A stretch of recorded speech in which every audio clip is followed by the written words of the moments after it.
Killer Indies. Do you know, like, the last couple of weeks that I've not been on the show, I've really missed doing this. And I'm so glad that it's back and we can get into this. So this is the Killer Indies for next week. So this will be June 8th. First up, we have The Ward. This is issue number 1. This has been released by Dark Horse Comics.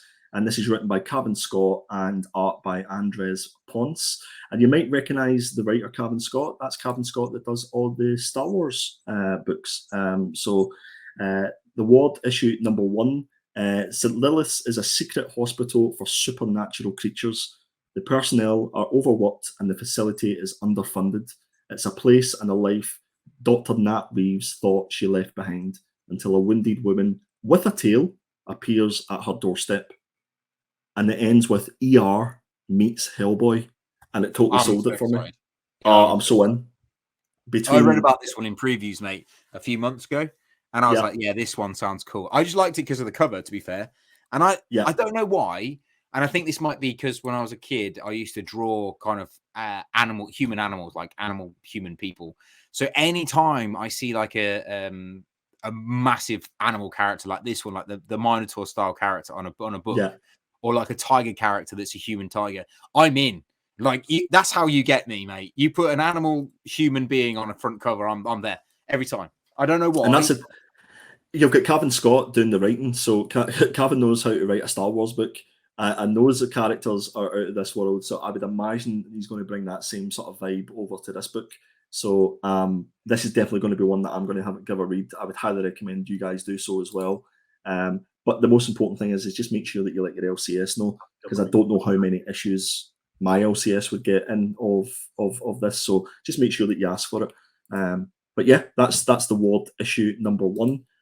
Next up, a book that we read issue number 1 of. This is Dogs of London from Aftershock Comics. Peter Milligan's doing writing duties, and Artisida is doing the artwork on this. I hate that cover. It's such a cool cover. So we read issue number 1 of this, and issue number 2, the synopsis says, someone has crawled out of their 50-year-old grave, someone that threatens to tear down the carefully constructed lives of ex-gangsters Sir Frank Babs and Terry Larkin. As Frank and Terry set about killing what should already be dead, we travel back to the 1950s and the brutal Borstal, where the young dogs come to notice of eugenics-obsessed Professor Hartman, and the swinging 60s, where Frank's dangerous love affair with the beautiful Audrey Quinn reaches a shocking conclusion. Unquiet graves and very noisy neighbours ruin the peace in part 2 of The Dogs of London. I just think that sounds superb, and I loved the ending at issue number 1. Yeah, me too. I like we discussed it. If you want to see what we thought about it, go back and rewatch one of our episodes about 2 or 3 episodes ago, where we actually reviewed this book. But I remember we had the discussion and we said, like, it was a bit samey, and then suddenly at the end it was like, wow, what a twist. So yeah, I'm looking forward to this, and I really get quite a lot of vibes from this cover of the what's that military one where the dogs are in the outback, like they're actually in. It's a British made film, and they're all like dogs and stuff. I can't remember what it's called now. I can't remember. I get lots of vibes from this. I get, like, the gangster Dog movie soldiers. vibes and Dog Soldiers. Yes, that's it. Yeah. No, this I thought that the ending at issue number 1 was worth picking up issue number 2 alone. So it'll be really interesting to see where this picks up and where it takes us to for the next issue. So that's Dogs of London issue number 2. And I think this is the last one I have. It was a light week when it came to the indie books, from my perspective at least. This is I'm Twig. surprised you put this in here, mate. I had to. This is Twig issue number 2 from Image Comics. Scott Young on writing duties and Kyle Stram on artwork. We obviously, again, we read issue number 2. Some of us had mixed feelings on it. Some of us were having a really bad day. But some of us were having our usual day. Usual day, yeah, usual Scottish day, yeah. But issue number 2, the synopsis reads: the death of the Pathsayer sends Twig and Splat on I love that, Twig and Splat, on a journey to a mysterious lab where a premonition sheds dark light on further dangers to come.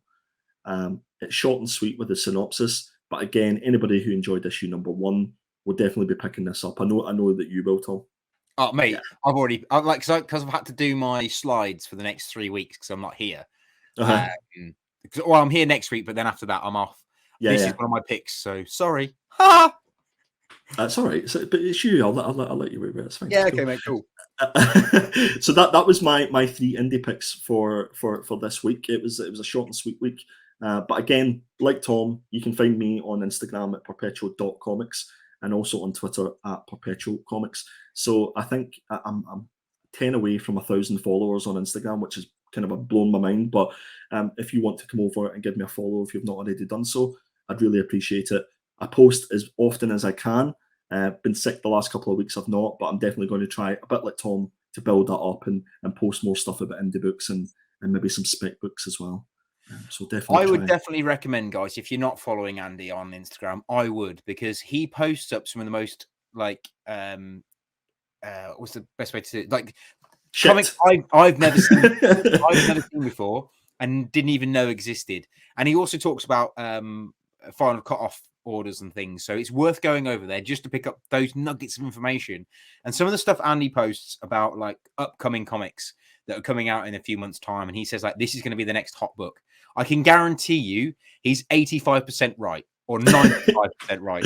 It's worth going over there just to get those nuggets of information. Trust me, I follow Andy, and I like he's probably the one guy I like to like literally like everything he posts, not just because he's my friend, just because I really like what he does. So go over and check Andy out. Listen, is it? I didn't have to pay you for that, and well, you do. It's not my birthday till next week, so stop it. You're going to make me blush. No, I appreciate that, Tom. Thank you. I'm going to just double check the chat here. So we've got a couple of comics in the house. How's it going, comic fans? We are very good. Thank you for joining us. We appreciate it. I think Chris Bell is talking. I think he's maybe talking about Twig. Chris, correct me if I'm wrong. Or this entire episode of this, that is probably like the synopsis of this episode. This is the make or break episode for a lot of people. Don't judge us just on this episode. Trust me. Thank you for taking the time to look at the indie comics.